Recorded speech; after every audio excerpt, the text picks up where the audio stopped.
Selamat datang di GKI Gresik. Teman-teman, hari ini teman-teman bersama kami di GKI Gresik. Ini adalah gedung gereja kami di depan dan GKI Gresik lagi renovasi. Oke, kita akan ke dalam ya.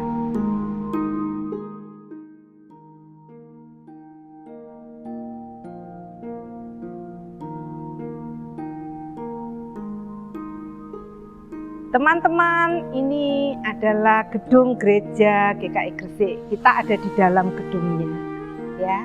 Nah, teman-teman, GKI Gresik sedang renovasi. Mohon bantu doa ya, dan mohon dukungannya supaya renovasi ini boleh berjalan dengan baik dan lancar. Kali ini, Bu Dina mewakili teman-teman dari Komisi Anak GKI Gresik. GKI Gresik sebelum masa pandemi, yaitu kurang lebih sebelum Maret 2020, kami ada ibadah onsite sekolah minggu.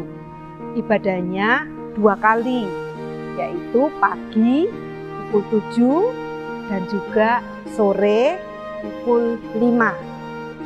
Kalau pagi ada 5 kelas, yaitu kelas balita, kelas TK, kelas 1, 2, 3, kelas 4, 5, 6, dan kelas pra-remaja.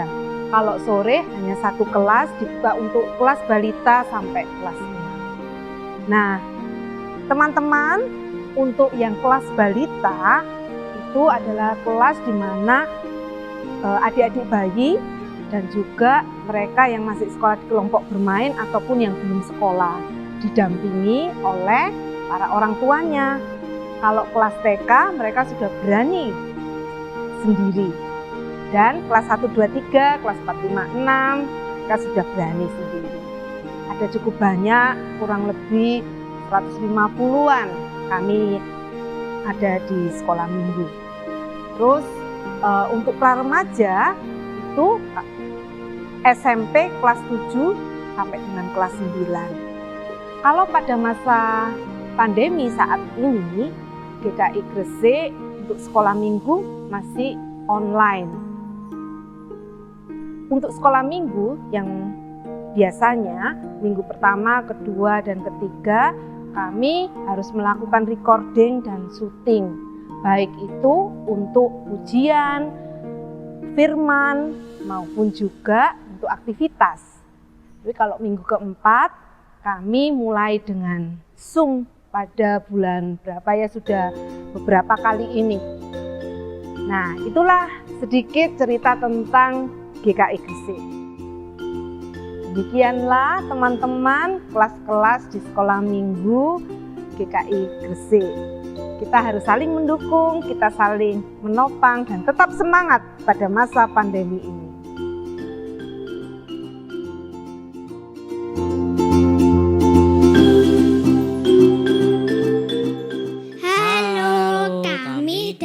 Sekolah Minggu GKI Tuban. Hai, perkenalkan namaku Rahel dari kelas Galilea GKI Tuban. Di sekolah Minggu GKI Tuban ada 4 kelas. Yang pertama kelas Bethlehem. Di kelas Bethlehem ada adik-adikku yang masih bayi sampai playgroup. Ini kegiatan adik-adikku di kelas Bethlehem.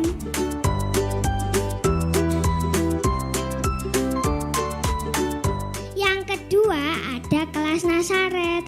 Di kelas ini ada adik-adikku yang masih TK. Ini kegiatan adik-adikku di kelas Nazaret.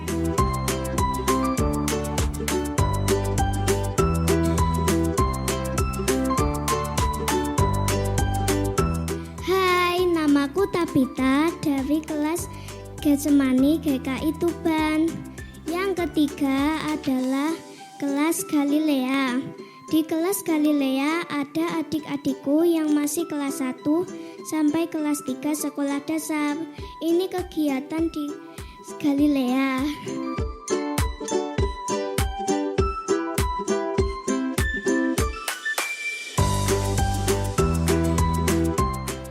Hai, namaku Deo dari kelas Getsemani GKI Tuban.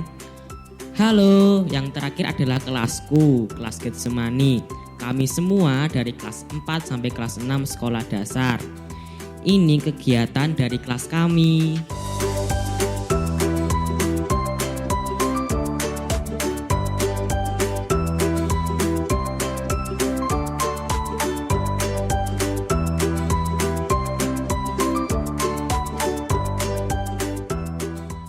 Halo teman-teman semua, nama saya Julio Evan dan nama saya Jovan. Kami adalah anak-anak dari Sekolah Minggu GKI Emmaus. Hari ini kami senang sekali karena kami dapat bersekolah minggu dengan teman-teman dari GKI Tuban dan GKI Gresik. Ayo kita bersiap untuk bersekolah minggu. Tuhan Yesus memberkati. Dadah.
Hai teman-teman, bagaimana kabar teman-teman di rumah hari ini? Semoga teman-teman di rumah selalu sehat dan sukacita. Hari ini ibadahnya ada yang beda, apa itu Kak? Wah, hari ini kita akan ibadah bersama dengan 3 gereja loh, Hel. Wah, dari mana aja Kak? Nah, yang pertama ada teman-teman kita dari GKI Tuban. Mana suaranya GKI Tuban? Halo teman-teman dari GKI Tuban. Nah, yang kedua ada teman-teman kita dari GKI Gresik. Mana suaranya GKI Gresik? Halo teman-teman dari GKI Gresik, salam kenal. Dan yang ketiga ada teman-teman kita dari GKI Emmaus, Hel. Mana suaranya GKI Emmaus? Halo teman-teman dari GKI Emmaus, salam kenal. Kami dari GKI Tuban, nama kakak Kak DJ. Namaku Rahel. Hel, kakak mau tanya nih, kalau Rahel dapat hadiah, Rahel seneng nggak? Seneng Kak. Wah, bagaimana dengan teman-teman semua? Pasti teman-teman juga senang kan dapat hadiah yang besar sekali. Kalau semua senang, mari kita pujikan "Oh Sukacitaku" ya teman-teman.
adik-adik, sebelum kita melanjutkan kebaktian kita mau membuka kebaktian kita dengan berdoa. Mari kita bersama-sama berdoa.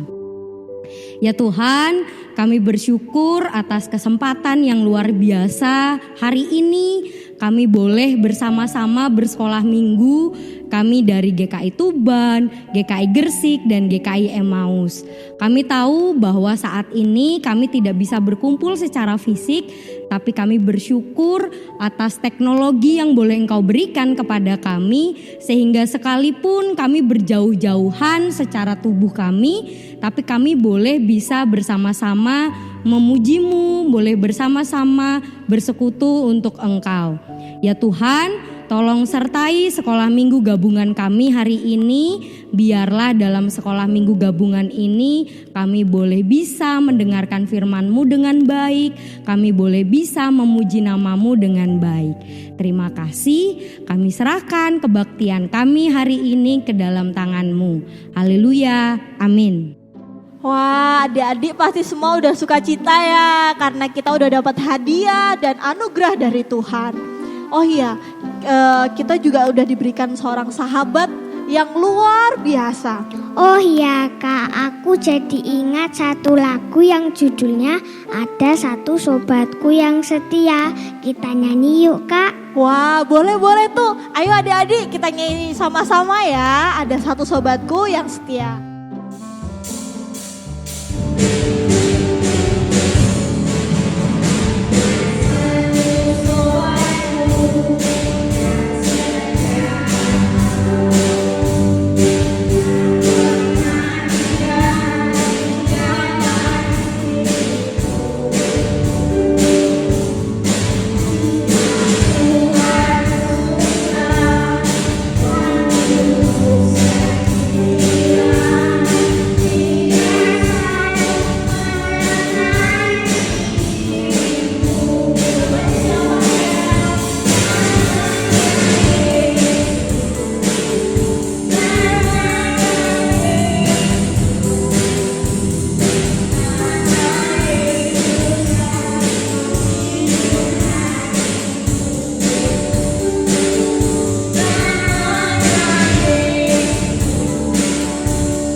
Kita udah dikasih hadiah dan anugerah dari Tuhan. Makanya kita harus wajib berterima kasih kepada Tuhan dengan memberikan persembahan. Adik-adik dapat meminta tolong kepada orang tua untuk memberikan persembahan ke gereja masing-masing ya. Dan untuk orang tua yang mendampingi dapat mengirimkan persembahan melalui scan QR atau rekening yang tertera di layar. Sambil kita mengumpulkan persembahan, kita pujikan emas perakku tak punya.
Adik-adik, setelah kita mengumpulkan persembahan, mari kita berdoa.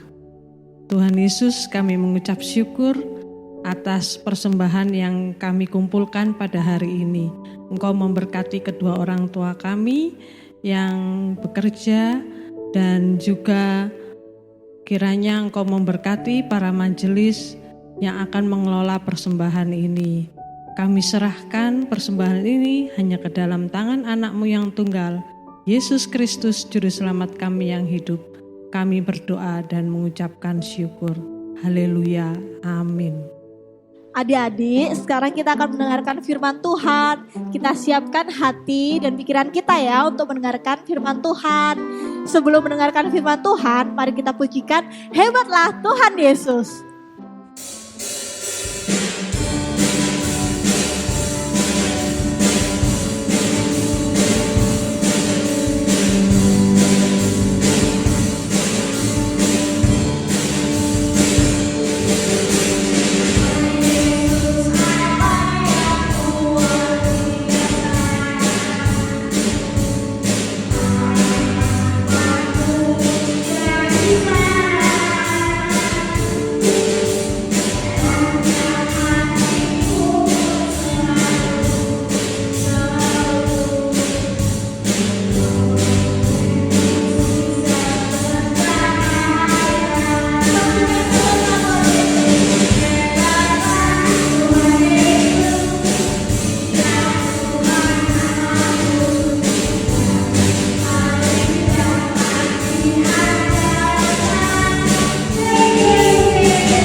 Halo semuanya, Shalom. Semoga kalian sehat-sehat dan tetap semangat ya.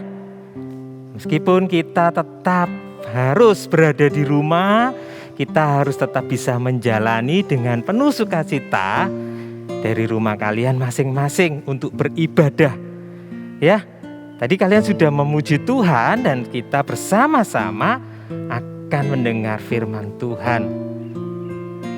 Mungkin adik-adik pernah dengar nama Nick Vujicic. Ada yang dengar? Pernah dengar? Adik-adik di rumah semuanya? Waduh, siapa ya? Nama temanku Niko kok. Bukan, itu bukan temanku. Ya, Nick Vujicic, seorang yang terlahir cacat, tanpa lengan, tanpa kaki.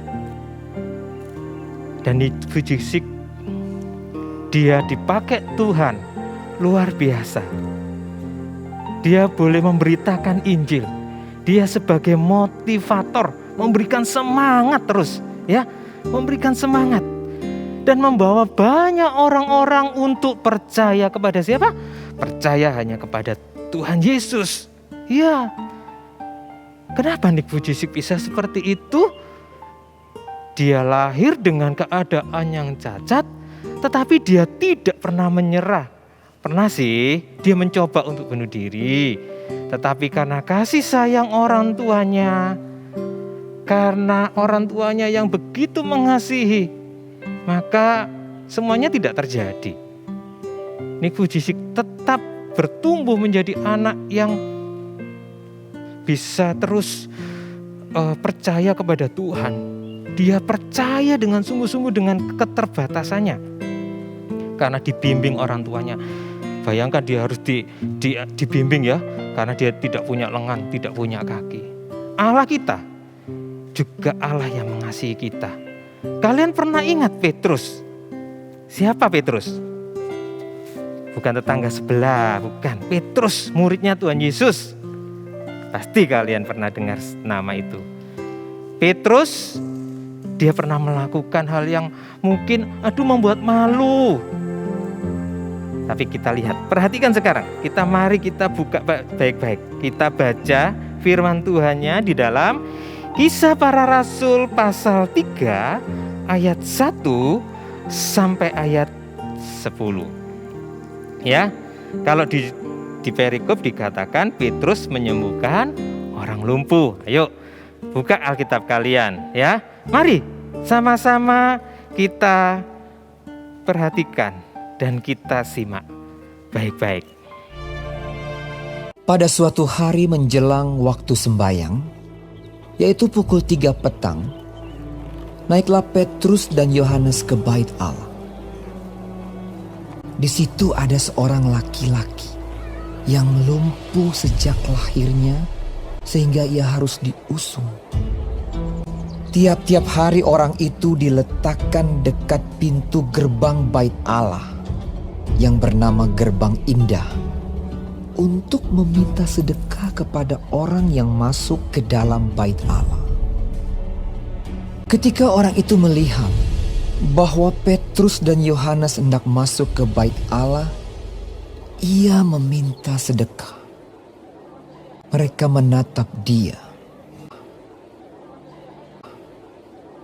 Dan Petrus berkata, "Lihatlah kepada kami." Lalu orang itu menatap mereka dengan harapan akan mendapat sesuatu dari mereka. Tetapi Petrus berkata, "Emas dan perak tidak ada padaku, tetapi apa yang kupunyai, kuberikan kepadamu. Demi nama Yesus Kristus, orang Nazaret itu, berjalanlah."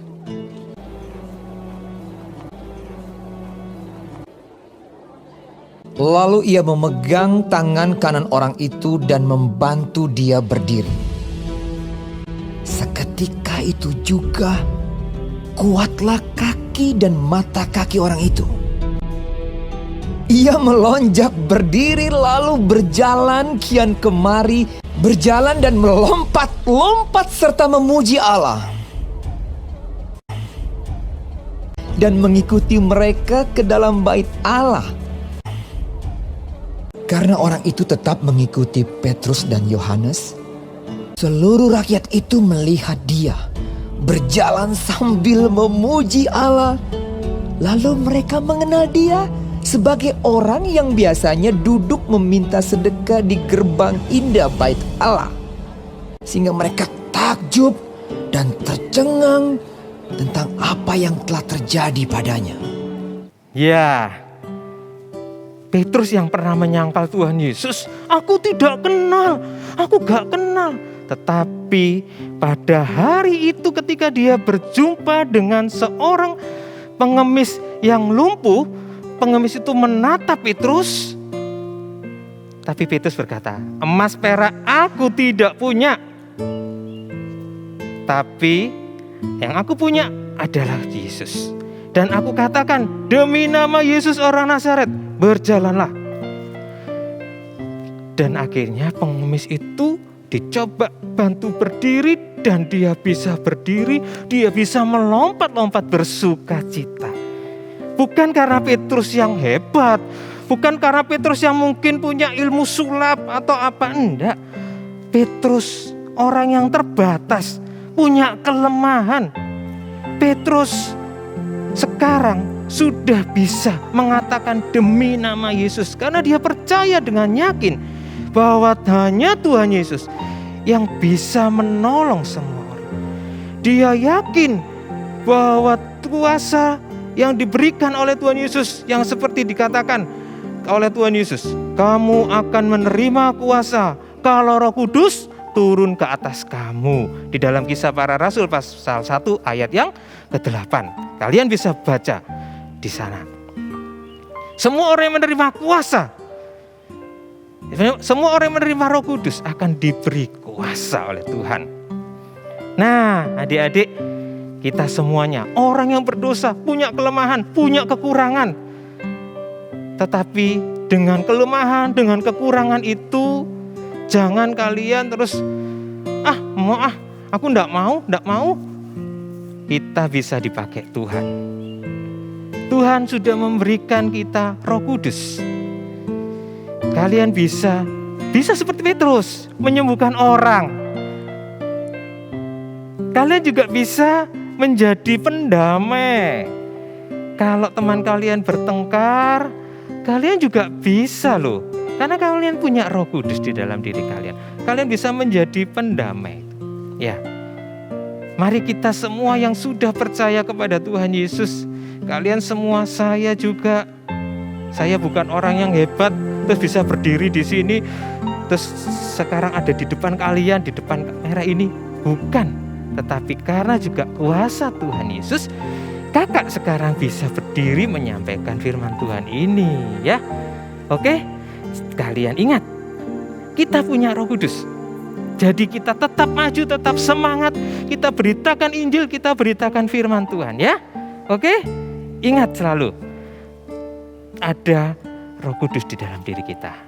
Kita juga bisa dipakai oleh Tuhan untuk menjadi alat-alat untuk memuliakan nama Tuhan. Mari kita berdoa. Terima kasih Tuhan Yesus. Kami pada hari ini boleh mendengar firman Tuhan. Kami kembali lagi diingatkan. Kami orang yang berdosa. Kami orang yang punya keterbatasan. Kami orang yang punya kelemahan. Tetapi karena kuasa Roh Kudus, karena Tuhan Yesus yang sudah mau mati, Tuhan yang bangkit, Tuhan yang memberikan Roh Kudus itu kepada kami, menolong kami untuk menjalani kehidupan ini. Biarlah kami boleh hidup seturut dengan firman Tuhan dalam pimpinan Roh-Mu yang kudus. Di dalam nama-Mu Tuhan, kami berdoa, bersyukur. Amin. Ya, adik-adik, setelah ini kalian bisa mengerjakan aktivitas. Anak-anak yang kelas kecil, kalian bisa minta tolong papa dan mama untuk bisa mengerjakan aktivitas. Kemudian jangan lupa hasil aktivitasnya bisa difoto ataupun kalian bisa selfie dengan hasil karya aktivitas kalian, ya. Yang besar juga boleh mengisi kuis Alkitab sesuai dengan link yang kalian lihat di layar kalian masing-masing. Oke? Tetap semangat. Tuhan Yesus memberkati. Hai, ketemu lagi dengan saya Kanovi di GKI Gresik. Kalau bersama dulu ya, adik-adik dari GKI Emmaus, hai. Adik-adik dari GKI Tuban, hai juga. Dan yang terakhir, adik-adik dari GKI Gresik, hai. Sekarang waktunya kita akan melakukan aktivitas. Tadi sudah mendengarkan firman Tuhan bahwa Tuhan Yesus berkuasa, memberikan kuasa kepada Yohanes dan Petrus untuk melakukan suatu mukjizat menyembuhkan orang lumpuh. Sekarang apa ya aktivitasnya? Yuk ikut Kanovi dulu. Sekarang aktivitasnya kita akan membuat salib dari kertas origami. Bebas ya adik-adik ya, kertas origaminya warnanya bebas juga. Langkah pertama yang kita harus lakukan adalah origami ini kita lipat jadi 2 bagian seperti ini, ya.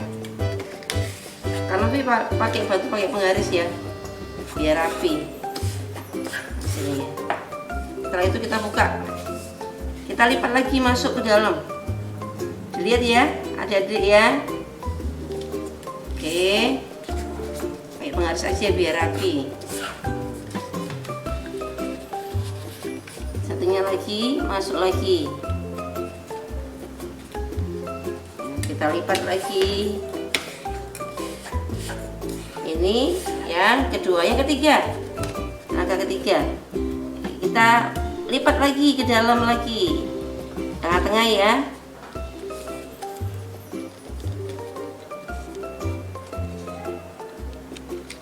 Oke. Yang sama.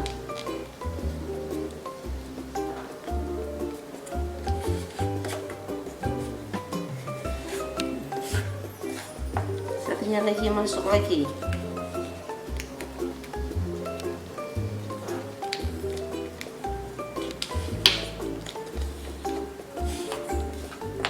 Setelah itu kita lipat jadi dua seperti ini.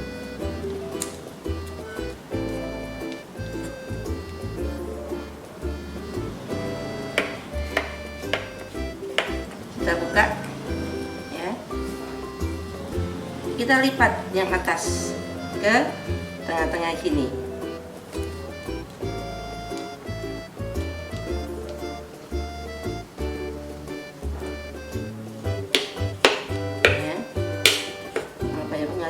Bisa rapi. Setelah itu kita buka, baru ini kan ada 1, 2. Nah, yang 2 ini kita tekuk kecil aja, nggak usah banyak-banyak. Ini juga iya, ya. Nah, kita tekuk kecil aja, nggak usah banyak-banyak. Ya. Ini kan harusnya segini nih, nggak usah, kecil aja. Kita tekuk lagi sampai mendekati tengah-tengah yang tadi. Oke. Nah, jadi seperti kayak rumah gini, adik-adik. Udah ya, bagus ya. Tuh, jadi seperti rumah. Habis itu kita lipat lagi ke atas.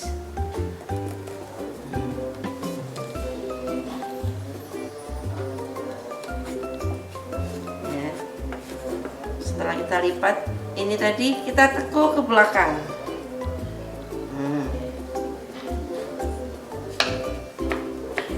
Sudah kita tekuk ke belakang, kita lipat lagi ke dalam kayak gini.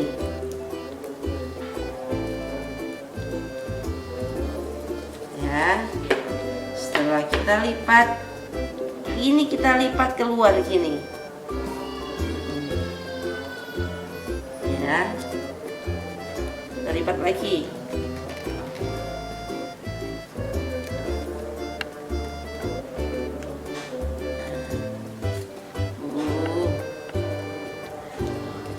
Ya.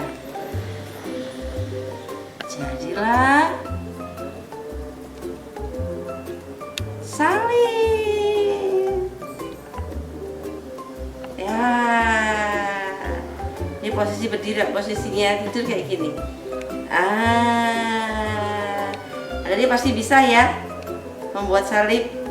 Nah, ini mengingatkan kita bahwa Tuhan Yesus berkuasa melakukan mukjizat seperti firman hari ini, bahwa melalui murid Tuhan Yesus Yohanes dan Petrus, Tuhan memberikan kuasa buat kedua murid itu melakukan mukjizat untuk menyembuhkan orang lumpuh. Oke, satu lagi. Oke. Sampai di sini aktivitas bersama dengan Kak Novi. Kak Novi tunggu aktivitasnya ya. Sampai ketemu di lain waktu. Bye bye. Tuhan memberkati.